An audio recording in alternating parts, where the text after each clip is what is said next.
you're at a war in yourself, and then you're fighting with yourself, then you fight with your partner, and then they fight with their boss, and then their boss fights with their wife, and then their wife fights with the kids, and then it just ripples out and out and 100%. Out. And it's like, you have that much power too. 100%. Like your frequency, your beingness influences. And rather than bringing that out to the world and thinking you're meaningless, like recognize that you are the ripple in the whole ocean that can shift the whole trajectory. In this episode, my guest is my new fiancé, Taylor Tosczak. We share the story of getting engaged in detail and relate it back to growth, the deeper commitment it's asked of us, and the challenges we faced through the experience. It's a love story that's endearing as well as vulnerable, and offers valuable insights for listeners who are on the path of relationships as a tool for self-actualization and enlightenment. To have found the person I'm committing to all the way has been a significant life goal of mine, and it's my first time getting engaged. It takes immense courage to be in a conscious relationship for both people in the relationship. The man I'm growing into through this relationship is the greatest gift, and it takes facing the parts of myself that have been unloved, unworthy, rejected, and ashamed. We discuss some of the trials we've grown through as well as the lessons on the other side. And those are deeply applicable to anyone, whether they're in a relationship or not. Because at the end of the day, the relationship that matters most is the one with ourself. As you create a deeper union with you, the rest becomes easy. You are listening to the Heart for Life podcast with Thomas Scott. Holy shit, we're engaged. We're engaged. That was a really wild experience for me. Yeah. Preparing this whole thing, and to do it in a way that was really honest. I never lied to you once. But also you had no idea. No, I had no idea. It was a really interesting experience because the way that Scott proposed, I was so surrendered to the experience, and I thought our families were just meeting for the first time, and I was so oblivious to it that still looking back, I'm like, how did I not figure it out? And I think it's because I wasn't trying to figure it out. I trusted that when it was the time for you to propose, that it would be absolutely perfect. And when it happened, I was so surprised. I'm like, how the fuck long has this man had a ring in his pocket for? A long time. Yeah, like 6 months. Yeah. Which is pretty amazing. Yeah. Yeah. It was really interesting for me when I proposed to you. I don't know if you remember this, but right after when we hugged, after you'd said yes, I was shaking so hard. It was like a trauma release. There was like an energy, like I was releasing something. I don't know what, but my body was really going through it. And it was really cool. It wasn't scary. It was just a whole shudder that lasted for quite some time. And it's fascinating how something like that can create so much adrenaline in the system. And I'm sure there's a whole bunch of other cocktail of emotions, but I am so grateful for the experience, and I'm so grateful it was a surprise for you. And I'm curious, would you like to share the proposal from your perspective, like what happened? Yeah, I can share. Beautiful.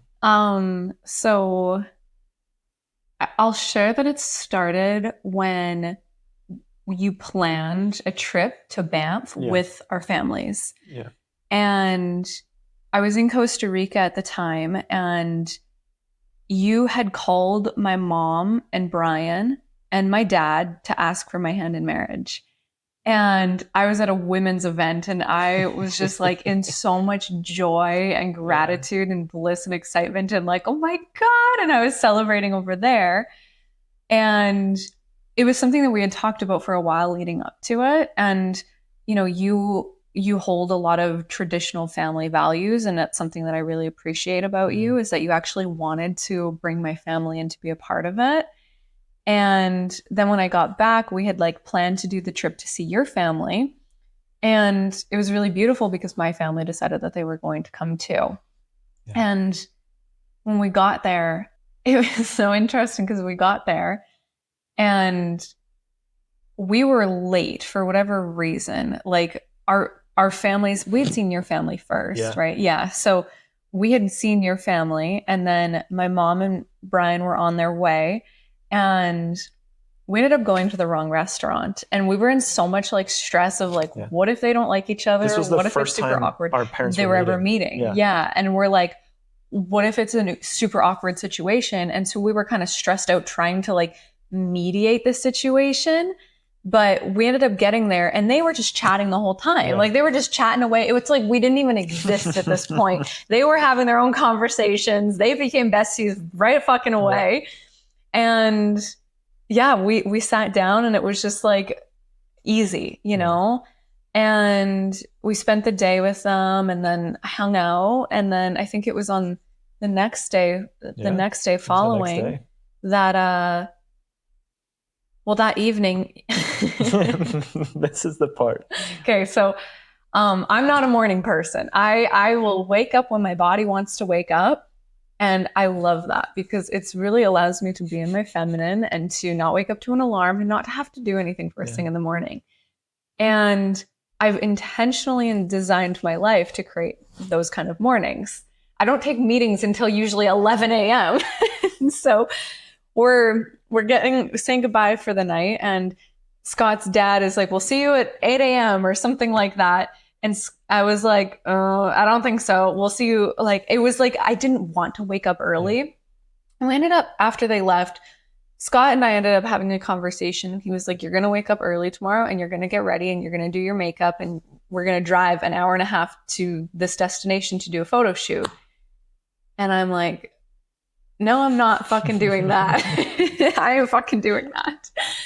And I had hidden this whole proposal under the premise that we were doing a brand shoot for her. A photo shoot. And I was like, I don't care about a photo shoot. I'll do my makeup in the car. Families, And it was like, I'm like, I want photos, but like, I'm not going to get up early to do my makeup to do a photo shoot. But for me, the photo shoot piece of it was the excuse I needed to buy you a new dress, to have you do your hair, to have you get your freaking nails done, because I knew you were going to want to show off your nails. Yeah. But they had like grown out a bit. And before the trip, you're like, it's not a big deal if I don't get them done before the trip. And I'm like, no, you need to do your nails before this trip. Yeah. And thankfully I had this kind of like brand photo shoot excuse, which was real. It wasn't a lie. I was going to take photos of you. Yeah.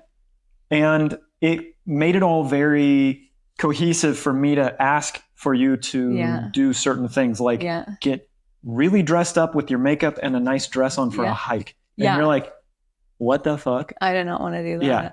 But, you know, it ended up getting to the end of the night, and you were like, you're going to compromise here. And the compromise was basically like, you're going to do what I want you to do. It's like, I laughed. It was a really beautiful moment, especially in this relationship, because I think this is a beautiful, vulnerable moment to share. It was stronger than just a conversation. We were in conflict. We had a fight about it. Yeah. And you were heated. I was heated. Yeah. And I didn't know how to get you to do this thing that I knew supported you and benefited you and us as a relationship. Yeah. But I didn't want to tell you what it was. And so it was a moment of like, you had to take it on faith, but you didn't know why you needed to take it on faith. And you being the beautifully strong-willed woman that you are, tend to not take things at face value if someone just says, I need you to do this. Yeah. I love this about you. And it's also sometimes very frustrating. And at the same time, it was a great moment for me to step up into my leadership in this relationship, because it built into such a fight. I was like, we need some space. And we took space, and I got to I actually prayed. I went in, meditated, prayed. And when I did, I was like, this cannot be the way I do my proposal. It gets to be enjoyable for me too. It gets to be a beautiful experience for me, not just something where I'm like, okay, I do what she wants because she doesn't want to get up early and all these things, and I just go do it. And, but at the same time, I didn't want to ruin the surprise. So I was like, how can I stand stronger in my masculine? And I'm like, well, I'm saying I want to marry this woman, so I need to lead even more in this relationship. And I was like, what does that look like? And I was like, it looks like exactly what I need her to do, which is not a compromise. That's not. So I went upstairs. Yeah, you proposed it as a compromise. I did. Well, because we'd been talking about a compromise during the fight. So I go upstairs and I'm like, baby, I have a compromise for you. And you're like, okay. And I'm like, we're going to do exactly what I want you to do. And you started having an actual nervous system like laugh from I was laughing about it. Yeah. So I'm like, fuck this. And I, not only that, I said, I need you to do exactly what I want you to do, which is get up an hour early. Yeah. Do your makeup. And also I want you to be in a great mood while you do it. Yeah. And I also said, like, it wasn't just a like, you do this or don't. I'm like, I need this of you. Mm-hmm. And I'm like, you got to trust me. I don't ask this of you unless it really means something. Like, I actually totally love that you sleep in and do your feminine routine and all these kinds of things. I love that. So I was like, this one time, I never asked this of you. I need you to do this one time. And for whatever reason, you didn't like put two and two together that, wow, he's having me put on a dress, do my makeup, get up early, all these things. And he's making it like the end of the world if I don't do it. You didn't put it together. And I'm really grateful for that. Yeah. Because you fought me the whole time, even the next day, which is really funny. Did I fight you the next day? Yeah, you fought me the next day because we went to the first place and her dad wasn't there. Like your dad was late, like really fucking late, like almost 3 hours later. He was like a day. Said he was a day. And then when he was saying like, I'm going to be there at this time, he was like 3 hours later than that time. So we're at Lake Louise in Banff. It's raining and her dad's not there and he's nowhere close. And it was so important to me to have him as a part of that, that I had to actually cancel proposing to you at Lake Louise. I had intended to do it at Lake Louise and I was going to do it on a little hike there and I had to actually cancel it. Yeah. And that was really interesting because we went out, took some photos, and they were like, okay, cool, I'm done. And I'm like, no, I need you to stay in the dress a little bit longer. And that was when you really started to resist.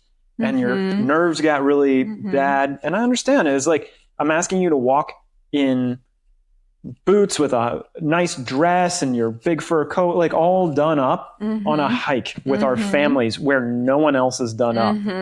And so like, I get it, but yeah, the resistance was strong on that. And it actually created a really beautiful moment because we were trying to get her dad there. We wanted her dad on the hike and he wasn't going to make it. And we both had to let that go. Yeah.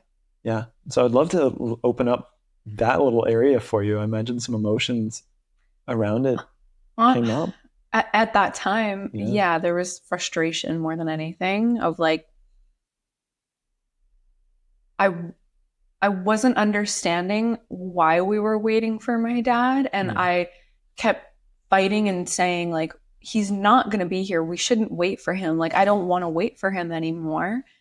And that was when we shifted from Lake Louise to going on the hike. And then even on the hike, he had called me and said like, I missed the turn, and he had some random dude with him. And it was just like, and I felt so much like, I felt like the middleman when I didn't want to be. And I was trying to get my dad and I'm like, I can't figure out where you are. I can't help you from here. Like, I can't help you. And I got really frustrated and said, I can't be responsible for my dad anymore. And that was the moment when like we shifted and we're just like, okay, we're not going to take responsibility for him to be here. We're just going to go. Yeah. And from there was a deeper sense of like self-responsibility of like, I'm responsible for my own experience, but I'm not responsible for whether or not anyone else makes it to this experience. Let's hang on that for a moment. Okay. This idea that you're responsible for your own experience, but no one else's experience. Yeah. That's come up a lot in our conversations. That's come up around coaching. That's come up around working with clients, with friends, with family, all of that. And I'm curious, what was your perspective on that? And how has it shifted? Oh my God. Well, I feel like it's been a deep unraveling of letting go of the responsibility for other people's experience of myself and of their own life. Yeah. And I grew up as the oldest daughter. And as a result of that, I think I took on a lot of responsibility. And as kids, you oftentimes hear like, you made me feel this, or you made me this, or you did this and now I feel this. And I think we take on a lot of blame and responsibility for someone else's experience of our beingness and of our self-expression. And then as a byproduct of that, we start people pleasing and trying to make sure that everybody else is comfortable. And we hold back on doing certain things because we don't want to make someone upset.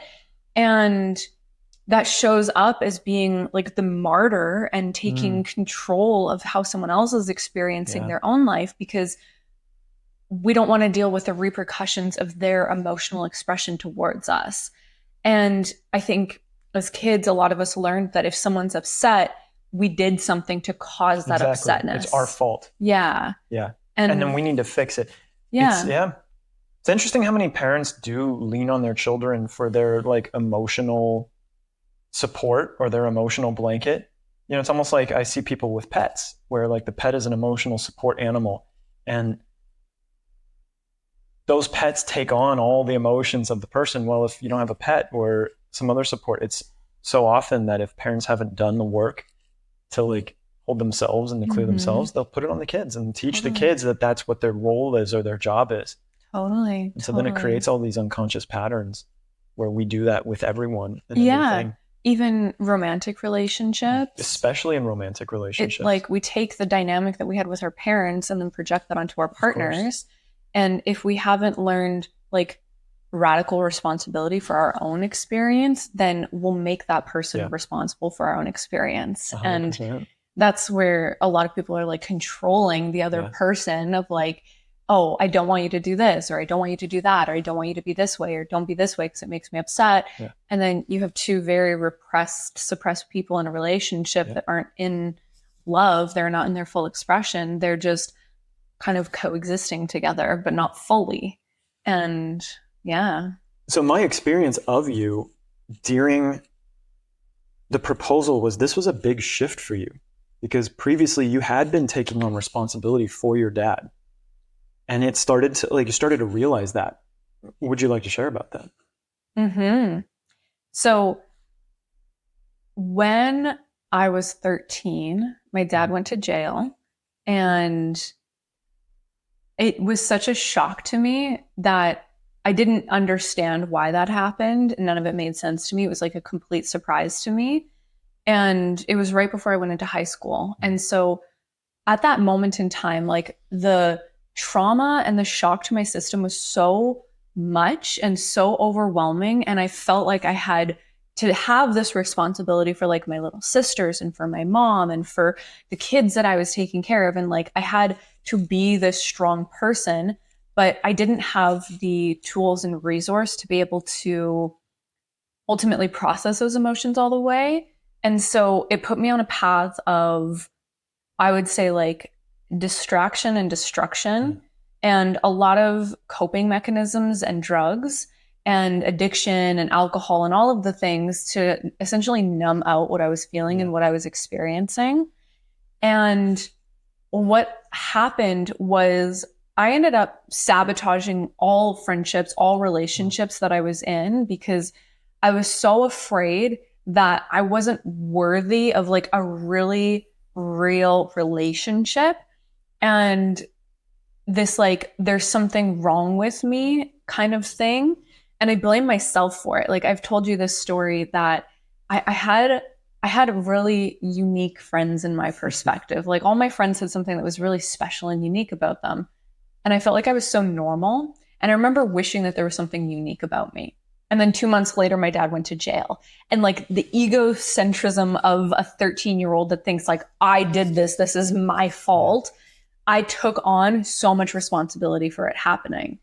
And then that experience and that trauma and that like relationship that I had with my dad and what I made it mean about the men or man that I loved, it set me on a trajectory of dating men who were doing drugs, who were drug dealers, who were on the path to destruction, and who were very emotionally unavailable. And I subconsciously took on the responsibility for helping them become better because I wasn't doing any of this consciously. I was very much like in my unconscious like patterns that were just playing out. But there was this part of me that's like, if I can save them, then maybe I can save my dad. Like if I can help them, then maybe I can help my dad. And so I think that's where that pattern started for me, was like dating men who I wanted to save, but who were unwilling to save themselves. And that led me to, being with a man who ended up going to prison. And once I recognized that, like, I'm dating this guy and I'm with this guy and I'm in love with this guy. I've been with this guy for 3 years and I thought he was my forever person, but he's literally in jail. And I remember being at the point where I felt so much guilt and so much like shame. Like it felt wrong for me to leave him because I watched my mom leave my dad and the way that that affected him. And I was so scared that like it would be my fault that he got off even worse because of me leaving him. But then I also saw that, well, if I'm doing that, then I'm abandoning myself in the process. And if I'm abandoning myself, I'm going to be even more unhappy. And so there was that choice point between, am I going to take on the responsibility for someone else's experience, or am I going to take responsibility for creating my own life experience? And I think that was the first time that I ever made that decision. And it started me on the trajectory. Yeah. But it's like a pattern that runs that deep. Even up until our engagement, I still see the way that that pattern was still running through me around, taking on responsibility for him.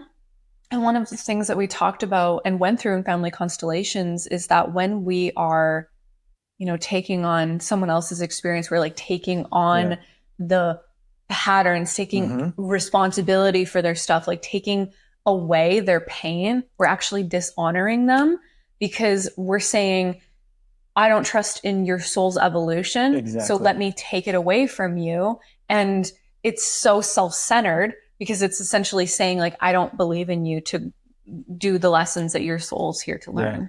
You read my mind, as we are tending to do more and more the deeper we get in this relationship. It's really, that's a cool byproduct of this thing. Is. But this idea of doing that act where you take on responsibility for other people, we think it's loving. Like it's very empathic. We feel their emotions. It is actually one of the most unloving things we can do. And there's a beautiful metaphor that you and I both have tattooed on ourselves, which is the cactus, that speaks to why this is unloving. And it's because there's two reasons. It's unloving towards ourselves, predominantly. It's unloving towards the world in regards to us giving our full expression to the world. And it's actually unloving to the other person for what you just shared, which is that it doesn't trust in their own evolution and their own path and their own choices.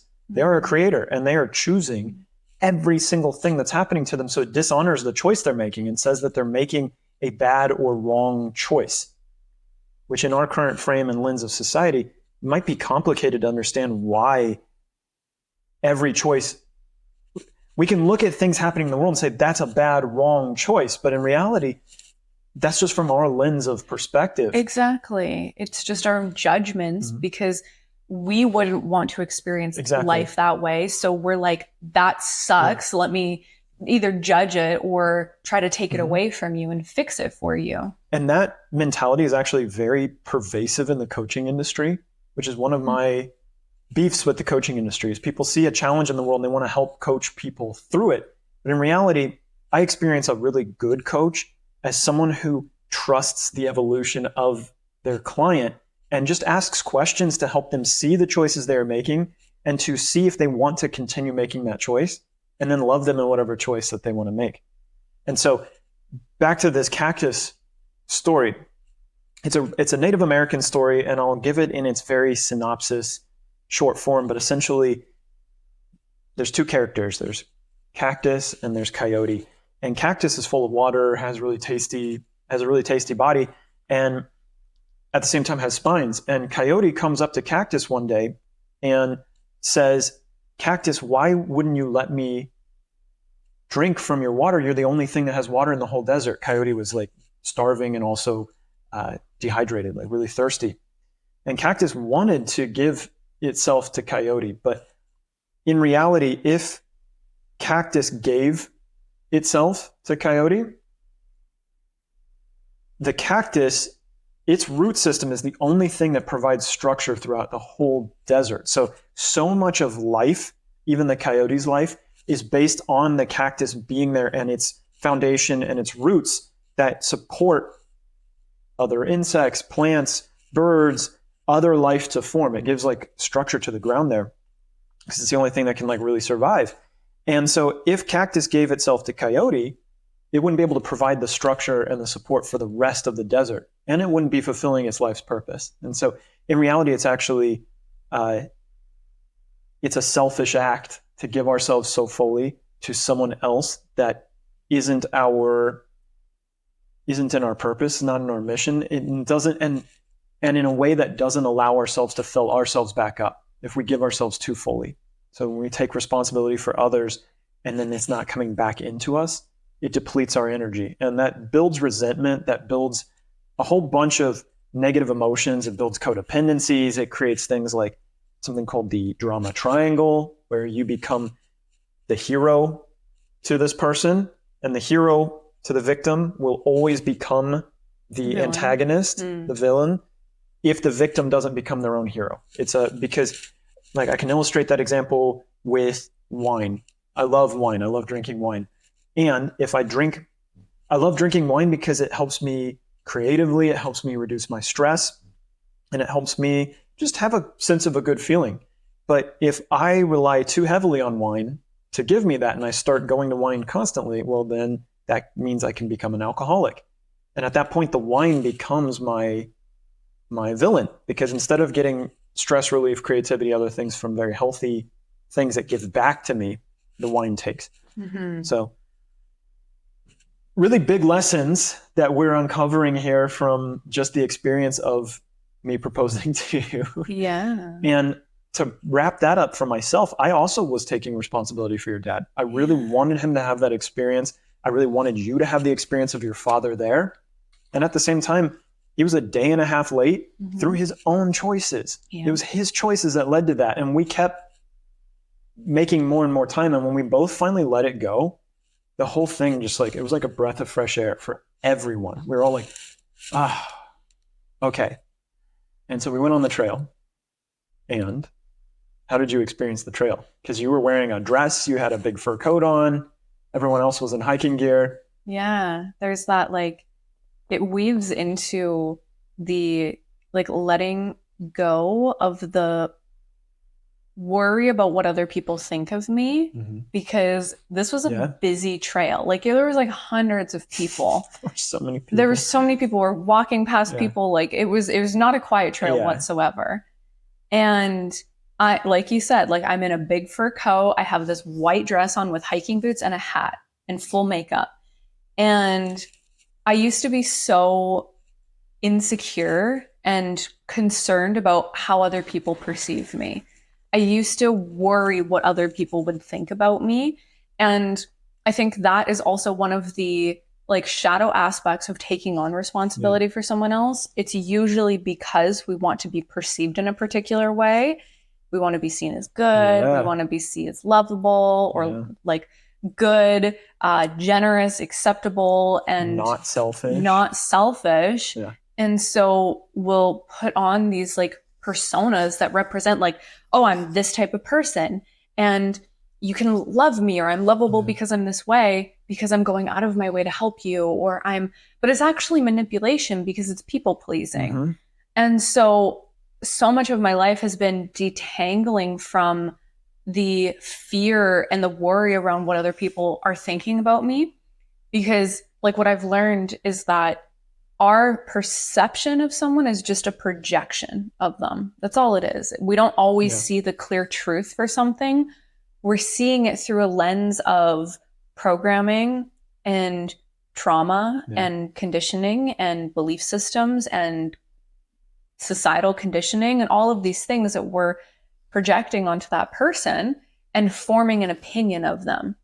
And when we recognize that like your opinion, your perception of me is just your opinion of me, then it's not actually true for me. And I decide what's true for me. And that way, like what I got to do in that experience is like, how much can I love and embrace and accept how I am expressing myself in the world right now, rather than seeking external acceptance and validation. It's like, I fucking love that right now I'm walking on a trail in a white dress and a fur coat and I'm owning it. And I know that there's going to be some people that are like, what is this lady doing? Why is she dressed like this?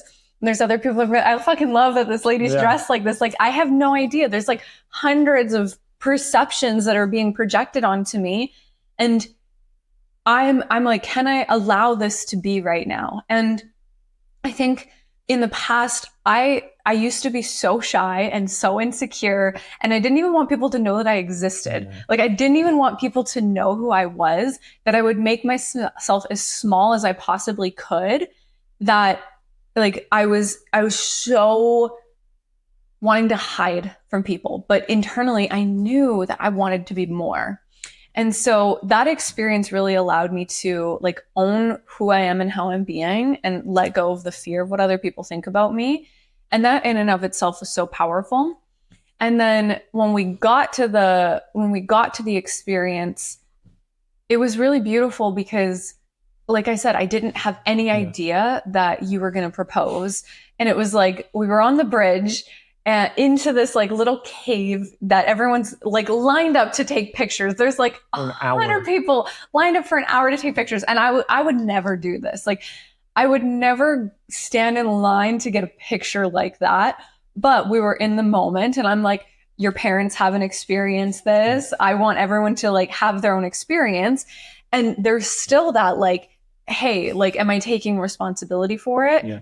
But for me, the answer was like, I think that there's like a balance between, you know, being selfish and selfless, because some people are too selfless that they have no sense of self. And some people are too selfish that they're so self-centered that they're inconsiderate of anybody else's experience. And it's like finding that balance. And I heard that, like, there's this really beautiful quote that I heard, that being selfish actually means you're full of self. And when you're full of self, it means that you're full of who you are.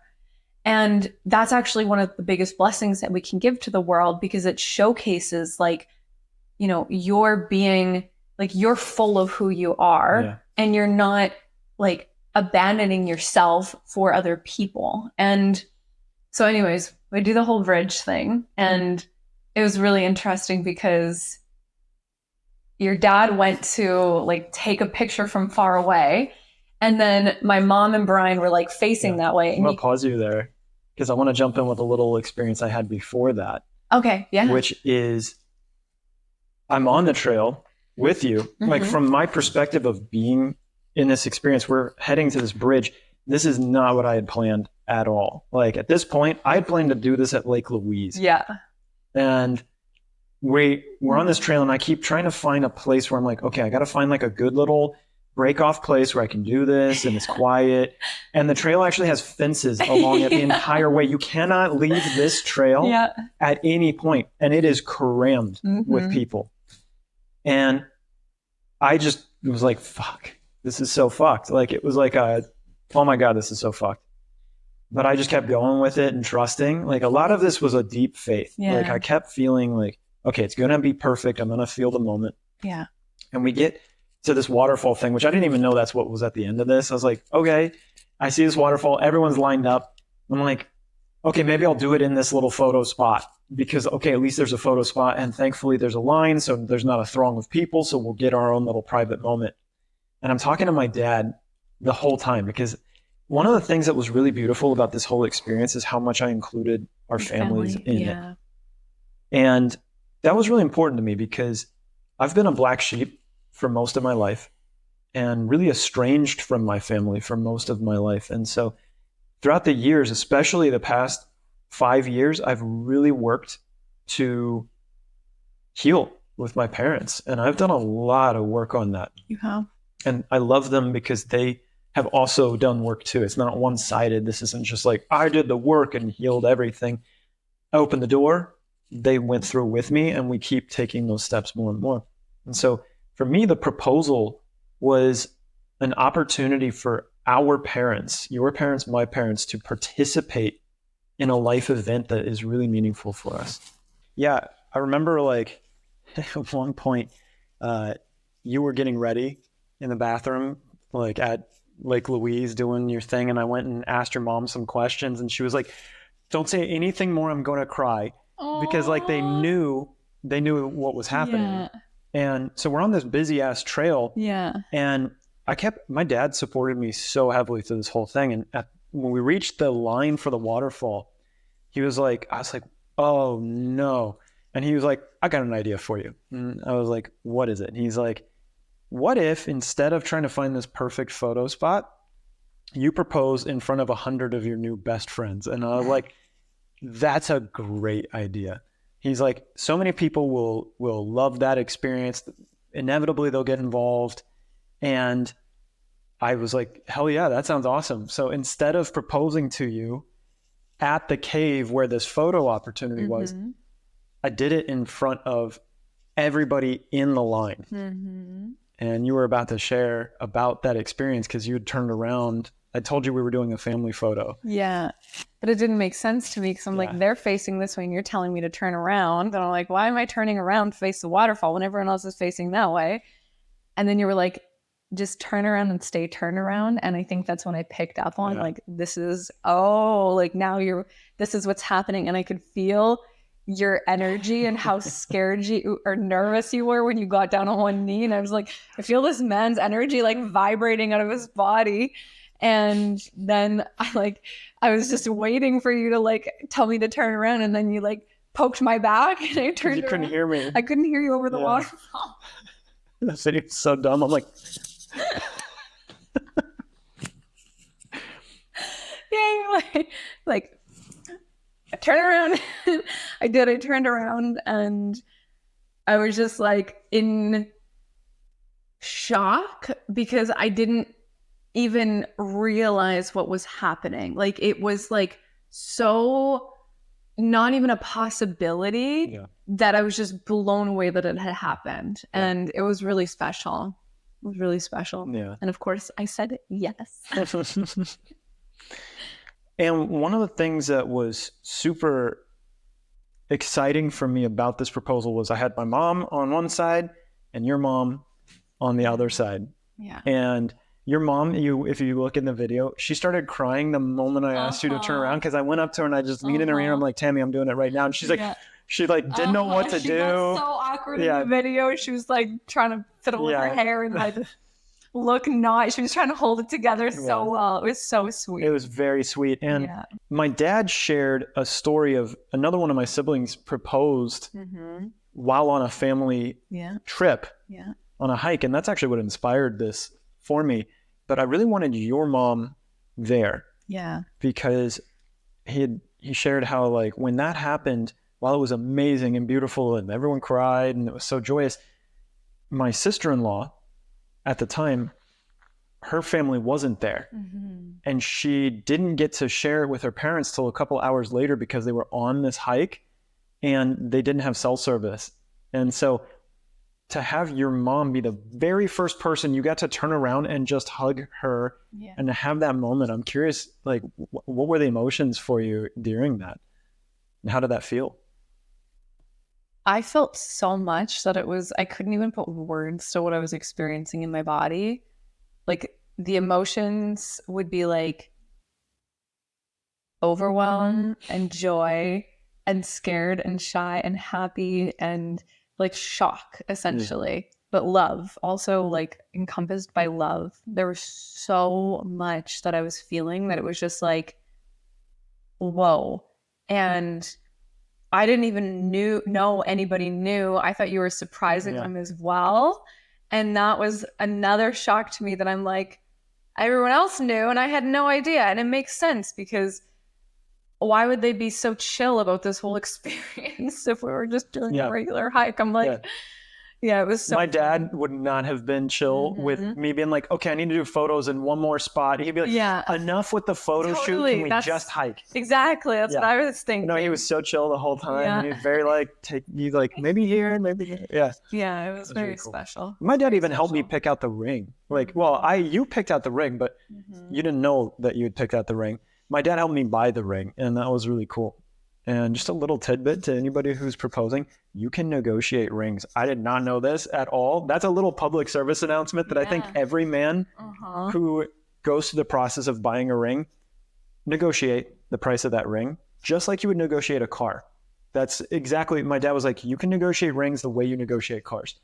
He's like, their first offer is not the actual price. That's the price they would love to get. A lot of people don't know that. So I thought that was really cool. And he like came in and helped me negotiate it. And it was a really beautiful experience. And what's crazy is that the day that I bought the ring, we had our biggest fight of our entire relationship. And I found that to be really interesting because this thing comes up in relationship all the time around maybe it's not meant to be. Oh my God. Yeah. That fucking line, maybe it's not meant to be. We could probably write a book together on that expression. Oh my God, yeah. Because I think that expression is utter horseshit. So disempowering. It's like one of the most disempowering things that we can say to ourselves. It's like you're saying, I have no choice. Exactly. I have no choice. It's just, I'm going to give up. It's not meant to be. It's not meant to be. And that can go in relationships, that can go in business, that can go in anything that we want.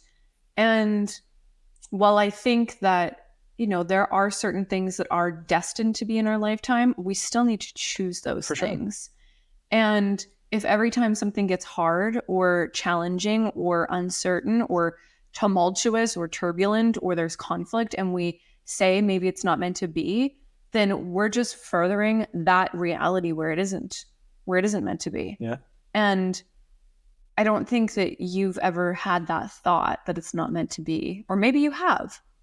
I've had little questions of like, what's going on here? Because like when I committed to you, I committed all the way. Yeah. And it was like the first day I met you. And that it's not meant to be, man, I dislike that statement. But it's so interesting because like, have I had it run through my mind? Of course. Maybe not with our relationship, with plenty of other things in my life, with my business, with all of that. That's not even my thought. That's someone else's thought. That's like a societal thing. It's not meant to be. It's like a little mind virus that has been implanted in a lot of people. Yeah.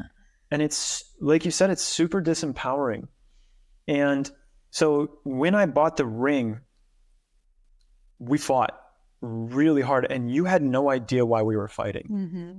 And I had this it's fascinating because in the type of relationship that you and I are in, of course, energetics play into it. I don't even want to hide that. It's like, there's a bit of woo in our relationship for sure. It's like fun. Woo sprinkled in there. Yeah. And I knew the commitment I was making by buying that ring, but you got to go on the roller coaster of the next 6 months of me trying to give you this ring. And it was asking a deeper commitment of both of us. Yeah. And I've had 6 months to really understand that and deepen into it. And after you got the ring, that clicked for you. We were like, oh, I said yes. And now I'm realizing what that actually means for me. And I'm curious what's been coming up with you around that. If you want to get a little vulnerable here, know that I'm not scared. You can share all of it. What parts? Just anything that around that commitment piece, around like committing to you. Yeah, like what's been coming up since you got this ring.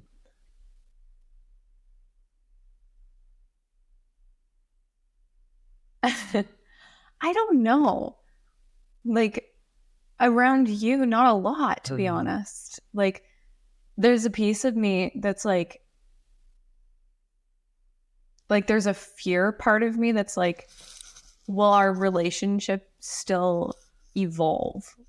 That like now that there's deeper commitment, I think I've seen a lot of people get complacent in relationships, and that's been my biggest thing is like I have left relationships because they've gotten complacent, and I don't want for us to get stuck ever. And that's like my only fear is that like you would get lazy and stop trying.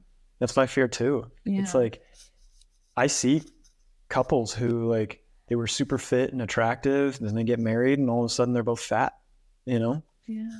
Like they found the person, so they don't need to try anymore. And they, instead of continually building themselves up, they go down to the lowest common denominator. What do we need to do to not fight? What do we need to do to, and then just stay there. Yeah. And they're not happy. You know, there's an expression that men say all the time. They call their wives the old ball and chain.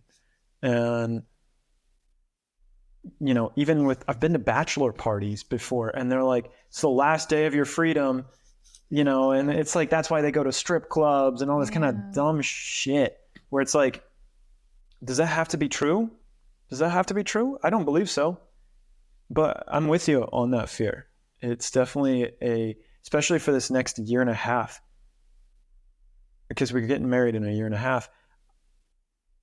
Already we've been having like the real shit is coming up. Like the real shit's come up since day one because we haven't been afraid to share it. But now it's like, it's really real. It's like money. It's more like really address it. Yeah. It's like, there's no longer well, we'll deal with that when the time's right. It's like, hey, wherever we meet, when we go to say those vows, that's the start of an indelible bond that while you can get divorced, it's really painful. I don't know a single person who's gone through a divorce that's not taken damage from that.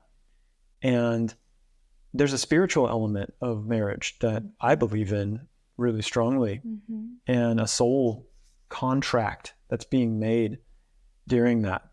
And so right now, conflicts around money, conflicts around sex, conflicts around our goals and desires and dreams are present because I believe we're really being confronted now with like, okay, how bad do you really want this? You know, if we're going to have kids, what do you need? What do I need around that? Not if, we know we're going to have kids, but I know I'm not going to have kids with you until we're married. And so it's a really beautiful thing because it's asking a deeper commitment. And that's a theme that comes up for you and I all the time, is a deeper commitment in this relationship. And I imagine couples shove things under the rug. Instead of addressing the deeper commitments, they're just like, okay, we'll deal with that later. And they go ahead and commit, but it's back to this not meant to be, choiceless, all these kinds of things. They allow things to just happen. And one of the things in this idea of around victim mindset, choicelessness, all these things is that no choice is a choice. It's a choice. The choice is to let fate, the forces around you, whatever's happening in other people's lives, all these things dictate what's going to happen in yours. So talk to me about how choicelessness is not the same as surrender. As surrender? Choicelessness is that. It's intentionally not making a choice out of fear or laziness or some other emotion, lower emotion, scarcity, that says like, I'm just not going to make a decision right now because it's not the right time, or it's out of my control, or I don't want to deal with that. Those types of energies versus surrender, which is where we are letting, in my perspective, surrender is where I'm in surrender in my devotion to God. My life is a vehicle of service on behalf of the divine. And in that way, I put my intentions, my prayers, my manifestations, goals to the universe, and then I surrender the timing of them. I surrender how they're going to come to me. I surrender the way in which I'm going to accomplish them and achieve them. But I'm choosing them all the way. And I'm choosing whatever comes as it unfolds. So I'm choosing the unknown, essentially. And so whatever is presented circumstantially due to that choice that I've made, I'm consciously choosing to accept that because I own that I made that choice to live life that way, as opposed to a disempowered place of, well, it's just happening to me. I have no control over this. I don't pick this. I don't want this. Those kinds of things. And the surrender, to me, is always a deeper honoring and accepting what presents. So, for example, if I choose to heal my body, I take actions, but then I see what comes from taking those actions, and I trust that it is healing. And if something presents to me that isn't aligned with that in my mind, so for example, if I'm trying to heal my gut, I take supplements, I do different things, different exercise, different diet, but then a week later I feel stabbing pain again, which has happened to me many times. I don't say, what's happening to me? Oh, poor me. I didn't choose this. I don't want this. I'm like, no, I chose this path that I'm on. So I trust that this thing that's coming up is a part of that path. Yeah. And then I stay in the field of curiosity. Yeah. Yeah. I think that goes into business and relationships as well. 100%. Because even with this, you're like, I'm choosing to commit to you all the way.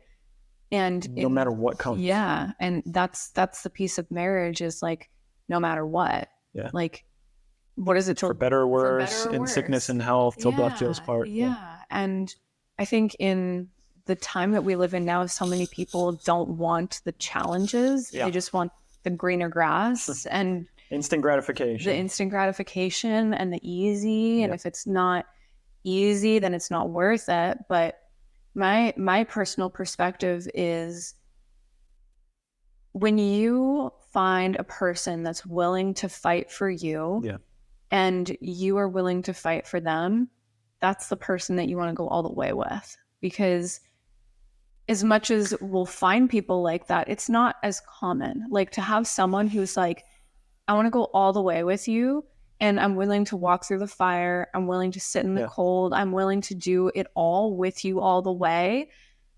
I think we all deep down desire that. Just a lot of people have maybe lost faith or lost hope in that. And I'm excited because I know in saying yes and committing to this, it's like, I'm choosing you all the way. I'm choosing all parts of you. I'm choosing all challenges, all conflicts, all hard conversations. I'm choosing all of your shadows, all of your shame, all of your past, all of your future. And I'm choosing to stand by you throughout all of your choices. And that goes back to the not taking responsibility for someone else either, you know? Like, I could make your choices of whatever mean something about me. But even last night we were watching this movie where this woman and this man, like, he had taken himself to absolutely nothing. Yeah. And she watched him do all of it to the point that he was like drunk and disconnected and sleeping with prostitutes and all of the things. And gosh, the point where he like sold the last thing that meant something to him to buy a drink. And she was like, I'm leaving. And if you want to say anything, now's the time to say it. Yeah. And I thought it was really interesting because, you know, she did stand by him through that entire thing, but she got to a point where it's like, if you're not choosing this anymore, I can't choose it for you. And I think that's what a relationship really requires, is two people choosing each other consistently with commitment, no matter what. Because if you're choosing someone, but they're not choosing you back, you're not in a relationship. Yeah. And I think that I know that that's the thing that you and I have together, is that we are choosing this all the way. 100%. 100%. And this choosing every part of ourselves, even the night before the proposal, where you were kicking, screaming, so to speak, metaphorically speaking. I think you did kick and scream a little bit. I don't think I You might did. have stomped a little bit and gave me a stern expression or two. Definitely. It was like, you know, am I choosing this? Yeah. Like, does she need to change this for me to choose her? And the answer was, of course not. Of course not. Yeah. No, I love you with that too. I love you for every bit of who you are. Yeah. And that, to me, is the definition of a conscious relationship. we've talked about before, and I don't know if we've mentioned it on the podcast, but this idea that happily ever after, we talked about this on a live. Happily ever after, that's the fantasy of the relationship. It's like happily ever after happens, but in reality, what was our expression? Sleeping Beauty, or the Prince Charming has morning breath and Sleeping Beauty has to shit. Yeah. It's like the build up to that moment of true love and conscious connection and devotion is what people fantasize about, but then they're like nothing about what happens right afterwards. And that's when the real shit comes up. True love, to me, is actually the relationship where you just get to be 100% of yourself and accepted for it and loved for it. And anytime I see something in you, I'm like, fuck, that is annoying. I first look inside me and say, okay, what am I not accepting about myself? Yeah. Because perception is projection. And I project onto you and you project onto me. But when we're willing to see our own stuff, then we can actually truly see the person for who they are without who we think they are. 100%. Yeah, I'm excited to keep doing life with you and keep growing alongside you and fighting for love and fighting for us and fighting about stupid shit along the way. That I want to dispel that rumor now for everyone that just because you find the perfect person, expect to have more stupid shit you fight about because you're not going to be complacent with that person. We're both growing. We're both choosing to not hit that point of complacency. Exactly. So of course it's going to cause stuff to come up. Yeah, of course. I don't know about the rest of the conscious couples that are out there, but I intend to fight with you all the way until the day we die. Oh, yeah. But I'm fighting for you. I'm fighting for us. I'm fighting for this higher ideal with love. And anytime I'm fighting with you out of anger or hatred or jealousy or shame, ego, I do my best to notice that and then work on it inside myself. I'm sad about you. I know you do the same. I do. Yeah. And one of the things that I really appreciate about you, and even yesterday we were having a bit of a fight, and rather than like running away or like angrily getting in the car or calling someone else or shutting down, you went downstairs and you prayed. And that was really beautiful to me. It made me cry because I'm like, I have a man who, when things get hard, instead of running away, he goes and prays. And that's really beautiful. And to shine a little spotlight on you, when we first got to that position, you had hit a trigger of mine so big that I wanted to run away. And it was like a 10 out of 10 triggers actually the night before. We've been in a rough patch, and I think it's this is a part of that. And I had hit a trigger, and when I do that, I tend to leave because I don't want to hurt anybody. I don't want to like explode and say something I don't mean, you name it. But I haven't, sometimes when the trigger, it doesn't happen often, but sometimes we'll hit a wound that's so big that I'm just like, I just see red and I just need to explode. And you did an amazing thing where you just like, instead of continuing to push on it, you just grabbed my hands and you're like, stop, please come sit with me and take some breaths. And you had the presence of mind to not only see that and not keep pushing, but also to not be afraid of me in that space. Or if you were afraid, you didn't let it stop you. And man, that shifted a lot. It shifted a lot because that's what I needed. That's why I was going to leave, but I didn't think I could do it with you. And one of the areas of growth that I see within you so much is all of the work you've done in relationships allows you to see when we've hit each other's triggers so hard that it's just time to like stop and just reset. I haven't been in a relationship like that before. I've been in the relationship where people start to see that they're hitting the trigger and they want to dig the knife in deeper because it gives them some sort of vindication.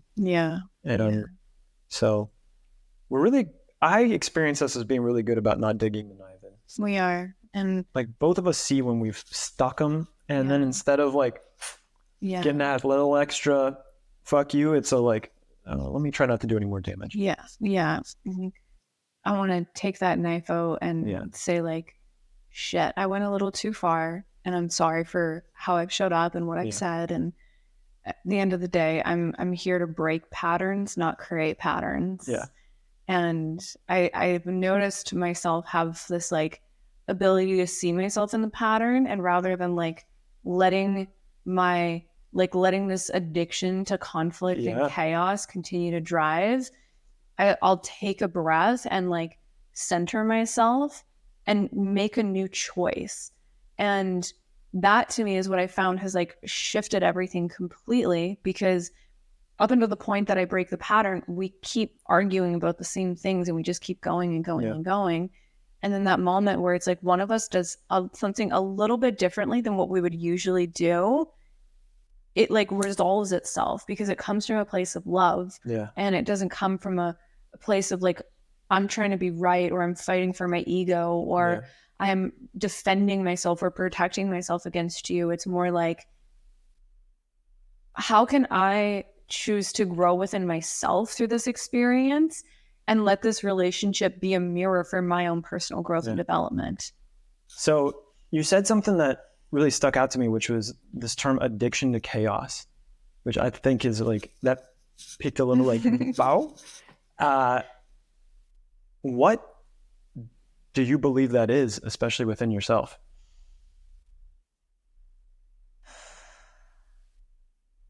So I'm going to take it from a Gene Keys perspective. Okay. Because I like to look at the genetic makeup and like the chemistry within our DNA that has ancestral patterns and like karmic experiences that may be familiar to our lineage and our unconscious and people who came before us.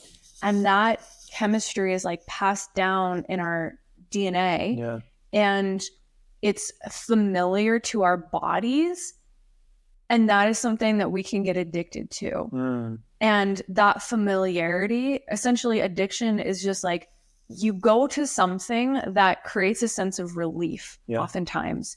Like it gives you that sense of relief. And I know that in my own experience, sometimes I can fight because I have a lot of pent up tension in my own body, or a lot of anxiety or stress or overwhelmed, that I'm so overwhelmed in my system. So then I need relief from that. And the addiction can be to fighting because it causes that like burst or that release of energy. Like whenever you're like expressing fully or something like that, it can be like, oh, I'm releasing this, or I'm letting this go. And that's how I've experienced my own self in it. And an addiction too is just this path that like your neural pathways consistently go down. It's like, when I feel this, I do this.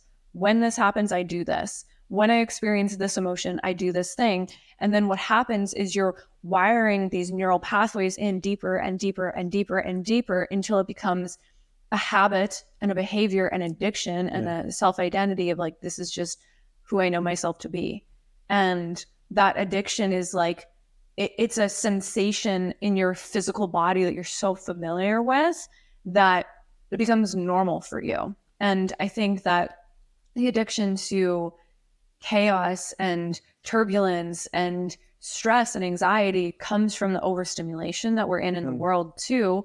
Like there's so much going on all of the time that people have this like tension that's built up inside of them, and they don't have necessarily healthy coping mechanisms to disperse that energy and release that energy out of their system. So they'll not really get honest about what it is inside of me that's creating this experience. Let me go somewhere else and try to alleviate this experience, whether that's unconsciously creating chaos in your life, or unconsciously having conflict in your life, or unconsciously having a pattern of like grabbing your phone every time you feel something. And that creates more chaos because you're not actually addressing the root of what it is. It's just stirring up that energy, maybe causing a little bit of relief, but not resolving it all the way. I've also heard that oftentimes couples resort to conflict because they are emotionally disconnected. And it's the only way, especially as a woman, that they can feel their man. So she'll even create conflict in the relationship just so she can feel something. I've done that before. And I find that to be really fascinating because it's speaking to something deeper, that we want to feel each other. Yeah. So much so that we'll create chaos just to feel it if we don't have that. And as a man, I don't want to go into it too deeply, but when men aren't in touch with their emotions, that's what causes that lack of connection, because they're overwhelmed by her emotions. Yeah. And so if they haven't had an emotional release, if they haven't experienced their emotions and are able to communicate and hold space for that, and haven't done nervous system regulation, then of course any emotional experience of hers already feels like too much for him. And so he's like, I can't handle anything more, shuts down deeper. That's one side of it. The other side that's really fascinating that I've been learning about is how peace in a relationship can be seen as boring. Is boring or unsafe even. Yeah. Because people are so used to the conflict and so used to the chaos that when a relationship is steady, they'll do something to fuck it up just because they're like they're uncomfortable in the peacefulness of the relationship. Totally. Or like you said, it's boring. Yeah. And it's like, it's more familiar to be in chaos than it is to be in peace. Yeah. And so then we'll unconsciously create chaos in our lives because we feel like we have some form of control or connection or aliveness even through it. And I've definitely done that where like I'm craving connection with you, and usually when I am, I'll tickle you or I'll wrestle you because I want to like feel you, and I can like, get you riled up, and I enjoy that, and it's like a healthy way of like me recognizing that. Or I'll just come in and be like, hey, I need a hug, like I need attention right now. And I think it's like recognizing what need needs to be met, and knowing that all needs in relationships are normal and necessary to have a healthy relationship, because otherwise we'll seek it out elsewhere and in unhealthy ways. I also think it's an invitation, like striving for a boring relationship isn't a bad goal, in that like if we can equate peace, like it's more striving for a peaceful relationship. Yeah. But if we find our relationship becoming boring, that's not the time to shake it up with chaos. It's actually an invitation to deepen intimacy, because as you and I deepen our intimacy, it causes a whole bunch of stuff to come up. It's like deeper emotions, deeper fears, like deep down where connection has been unsafe in the past or things like that. And so if the relationship gets boring, I don't see that as an opportunity to like cause some chaos. I see that as an opportunity to challenge myself in the field of intimate connection with you at an even deeper level and to see what's there, because I know shit's not boring when you're playing the like radical intimacy game. No, it's very alive. Yeah. It's like, I think that's what we're actually craving. Yeah. And intimacy is that like erotic, alive, passionate, connected energy. And when people don't know how to tap into that and experience that level of like vulnerability, then they'll create the chaos because that's the connection that they know. Exactly. Yeah, especially if intimacy is lacking in the relationship. Yeah. And for me, creating deeper intimacy is just deeper honesty. That's all it is. Yeah. It's just being honest about something at a deeper level within ourselves, with our partners. And that honesty then allows the person to show up and say, I love you in that, or I don't. Yeah. And if they say they don't, that's actually a missed opportunity on their part, because that's just an aspect of them that they're not choosing to love in that moment. And while it might be painful to love it, in saying no to loving an aspect that we're seeing presented in someone else, we're doing ourselves a huge disservice. We don't know how long it will take for that cycle to come back around again, for you to have that opportunity another time. And who knows how much loving that aspect within yourself that's presenting in someone else is going to launch you to the next level in your own life, because you don't even know how long that's held you back. I would like for you to explain that a little bit deeper, because I know that when it comes to projections, a lot of people can't always understand how that aspect is showing up in me when it's being presented in them. And I think it's important to talk about how it's not always presented in the same way, like how someone's showing up in a behavior or pattern may not necessarily be how you behave in that situation, but there's underneath that, there's something about it that is reflecting an aspect of how you're being. It may not be the same situation, right? Like it's not necessarily the same situation, but it's like the driver behind the situation is the same. Well, the driver is either it's not okay to be this way, or I don't do that. Like or something that you don't love about yourself, like that you can't see about yourself, is how I really want to put it. An example of this, it's very silly, but relevant, is Carl Jung has an exercise where he just says, take a piece of paper, think of the person that you hate the very most, write their name on top of the paper, then write all the qualities that you hate about them on that piece of paper. And he's like, now scratch out their name and write your name at the top. Welcome to your shadow. Yeah. This is an example of that. So if I'm saying so-and-so is doing this all the time, she's naggy, she's blah, blah, blah, write that on that paper, find out where I'm being that. Yeah. Or find out where I think it's wrong to be that way. And find out what's at the root of that belief. What's wrong about being naggy? Why is that not okay? Because my mom said so, or so-and-so said so, or someone and get to the said, root. And it's usually rooted in shame. Of course, because then it's like, get to the root of why is someone being naggy? Yeah. Well, a need is not being expressed or being heard in a way. They don't feel seen. They're not, something's happening there with that individual. But if we're like, naggy's bad, we can't even get to the deeper what's going on with them. Yeah. I love that quote that says, underneath every behavior is a need. Yeah. And rather than focusing on the behavior, focus on meeting the need.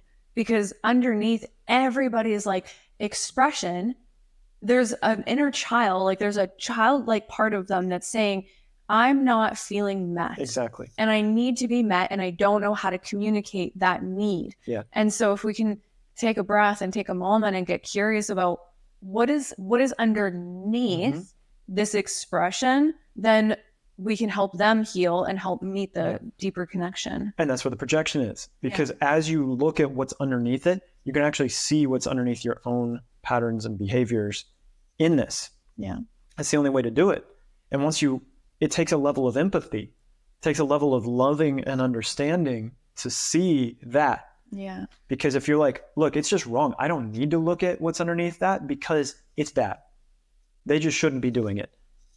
Bet you have that pattern to some degree in your life. Like if you can't even look at it, that's a shadow. That's something that doesn't want to be seen in your existence.